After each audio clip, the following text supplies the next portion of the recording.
নমস্কার বন্ধুরা, কেডিটি kitchen and ব্লগে তোমাদেরকে অনেক অনেক স্বাগত এবং অনেক অনেক ভালোবাসা জানিয়ে আমি আমার আজকের ভিডিওটা শুরু করতে চলেছি। আশা করি তোমাদের ভালোই লাগবে। আজকে আমি দেখো ফুলকপির ডাঁটা চচ্চড়ি রেসিপি শেয়ার করব। ফুলকপির ডাঁটা ফেলে না দিয়ে এইভাবে একবার চচ্চড়ি বানিয়ে ফেলো। দেখো আমি ফুলকপির ডাঁটাগুলো কেটে নিয়েছি, তারপর একটা আলু, একটা গাজর, কিছুটা মূলো, তারপর একটা বেগুন আমি কেটে নিয়েছি। প্রথমে এবার আমি গ্যাসটা অন করে দেবো বন্ধুরা।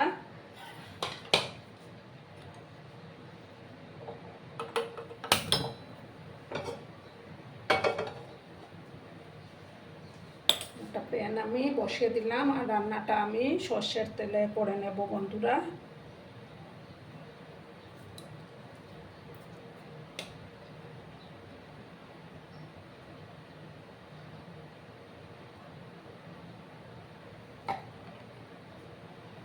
তেলটাকে প্রথমে ভালো করে গরম করে নিতে হবে বন্ধুরা।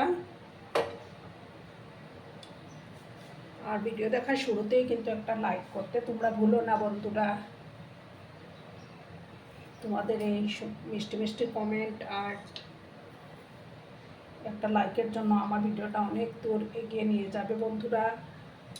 আর যেসব নতুন বন্ধুরা আজকে ফার্স্ট টাইম আমার চ্যানেলে ভিজিট করছো এবং আমার চ্যানেলটিকে এখন অবধি সাবস্ক্রাইব করোনি, তারা পাশে থাকা বেল আইকনটি ক্লিক করে রেখে দিও, যাতে করে আমার ভিডিও ছাড়ার সাথে সাথে নোটিফিকেশন তোমাদের কাছে পৌঁছে যায়। পুরনো বন্ধু, নতুন বন্ধু সবাইকে জানাই অনেক অনেক ভালোবাসা। তেলটাকে প্রথমে ভালো করে গরম করে নিচ্ছি বন্ধুরা আমি। বন্ধুরা তেলটা গরম হয়ে গেছে, এবার আমি দেবো ফুলের মতো 5 ফোড়ন। থেকে যখন একটা সুন্দর ফ্লেভার বেরোতে শুরু করবে তখন আমি আলু দেবো প্রথমে।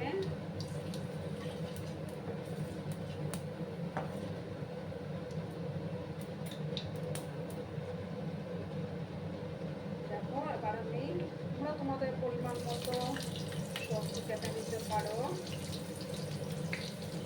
আলুগুলো আমি লম্বা লম্বা করে কেটে নিয়েছি। এবার মূলোটাও আমি দিয়ে দেবো।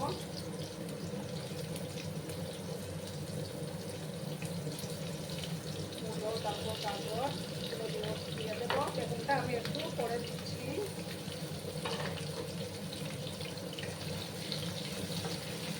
ভালো করে আমি মিশিয়ে নেবো। আবার পরিমাণ মতো হলুদের গুঁড়োটা অ্যাড করে দেবো।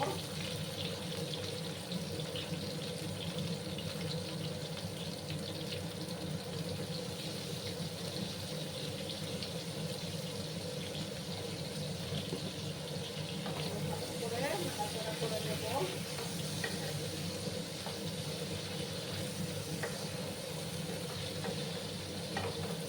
আমি এটা সম্পূর্ণ নিরামিষভাবে তৈরি করছি বন্ধুরা। খেতে কিন্তু ফুলকপি ডাঁটা চচ্চড়ি খেতে কিন্তু দুর্দান্ত লাগে বন্ধুরা। ভালো করে আমি ভাজা ভাজা করে দেবো। তারপর দেখো আমি সর্ষে, কালো সর্ষে আর হলুদ শস্য আমি বেটে নেব। এদিকে আমার ভাজা হতে থাক। দেখো একটা মিক্সিং জার নিলাম, ওটার মধ্যে হলুদ 2 চামচ হলুদ সর্ষে আর কালো সর্ষে দিয়ে প্রথমে শুকনো অবস্থায় একটু গ্রাইন্ড করবো। তারপর আমি দেখো 4টা কাঁচা লঙ্কা আর জল দিয়ে একটা পেস্ট আমি তৈরি করে নেবো বন্ধুরা। দেখো বন্ধুরা আমার মশলার পেস্টটা তৈরি করে নিয়েছি আমি। তো এবার আমি আবার নাড়াচাড়া করে দেবো।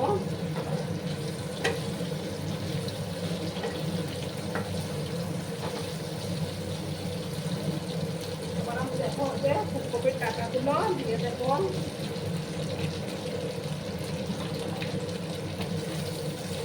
ভালো করে আমি আবার মিক্স করবো।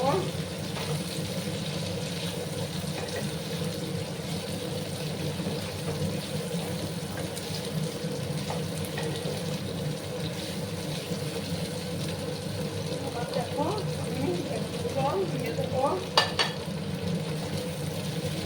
ভালো করে আবার আমি মিশিয়ে দিলাম।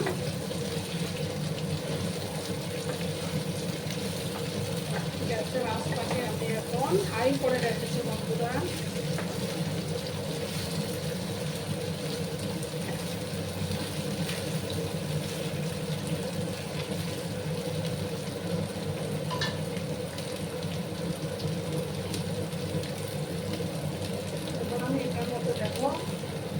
এরকম ধনে গুঁড়ো দিলাম, দেখো খুবই সামান্য একটু জিরে গুঁড়ো আমি অ্যাড করে দিলাম।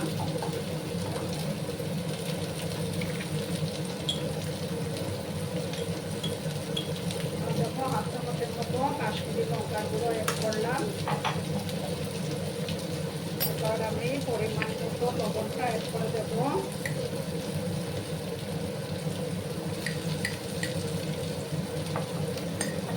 পরে আমি আবার মিক্স করবো।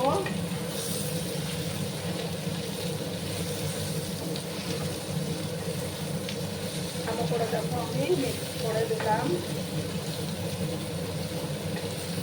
সামান্য একটু জল আমি অ্যাড করে দিলাম বন্ধুরা।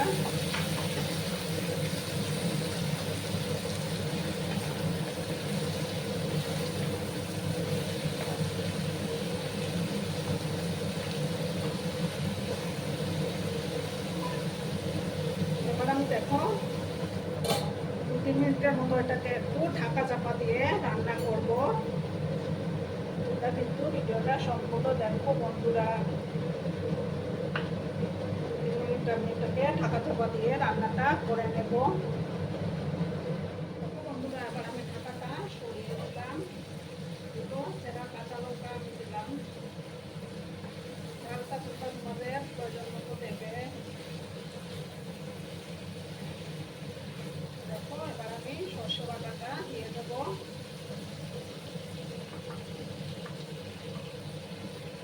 বাটিটা ধুয়ে আমি একটু জল অ্যাড করে দেবো বন্ধুরা।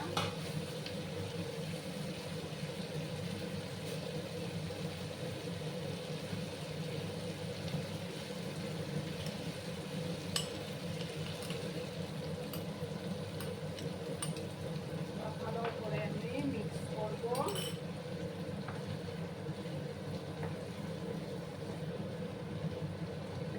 দেখো বন্ধুরা কালারটা কত সুন্দর হয়েছে না?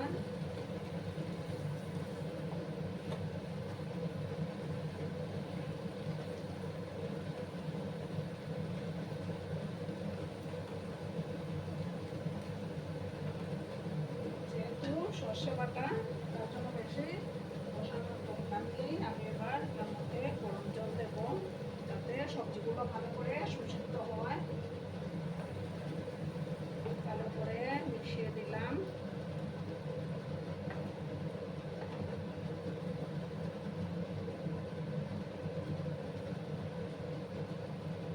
ভালো করে কিন্তু সবজিগুলোকে সিদ্ধ করে নিতে হবে। এবার আমি গ্যাসের আঁচটা মিডিয়ামে করে দিয়ে 6 থেকে 7 মিনিটের মতো আমি এটাকে রান্না হতে দেবো বন্ধুরা। ঢাকা চাপা দিয়ে দিলাম। 6-7 মিনিট পর আমি ফিরে আসছি। দেখো বন্ধুরা 5-6 মিনিট পর আমি ফিরে আসলাম। এবার আমি নাড়াচাড়া করে দিলাম। আমার রান্না কিন্তু পরিবেশনের জন্য একদম রেডি। দেখো কত সুন্দর লাগছে আর সবজিগুলো খুব সুন্দর সুসিদ্ধ হয়ে গেছে বন্ধুরা। এবার আমি গ্যাসটা অফ করে দিচ্ছি। অফ করে একটা সার্ভিং ডিশে আমি সার্ভ করে তোমাদেরকে দেখাচ্ছি বন্ধুরা। দেখো বন্ধুরা আমি সার্ভ করে দিয়েছি। কেমন হয়েছে অবশ্যই কমেন্ট করে বলো। কিন্তু তোমরা তোমাদের এই সুন্দর সুন্দর কমেন্টগুলো পড়তে আমার কিন্তু খুবই ভালো লাগে। আর এতক্ষণ ধরে আমার ভিডিওটার সাথে পাশে থেকে আমাকে এতটা সাপোর্ট করার জন্য তোমাদেরকে আবারও জানাই অনেক অনেক ভালোবাসা এবং অনেক অনেক ধন্যবাদ। ততক্ষণে তোমরা সবাই খুব ভালো থেকো, সুস্থ থেকো, আনন্দে থেকো। আর আমার ভিডিওটার কোনো অংশেও যদি তোমাদের একটুকু ভালো লাগে তাহলে অবশ্যই তোমাদের পরিবার পরিজনদের মাঝে শেয়ার করে দেওয়ার অনুরোধ রইল। আর বন্ধুরা হাইট যে অপশনটা আছে সেটা অবশ্যই ক্লিক করে দিও। ততক্ষণে তোমরা সবাই খুব ভালো থেকো। ধন্যবাদ।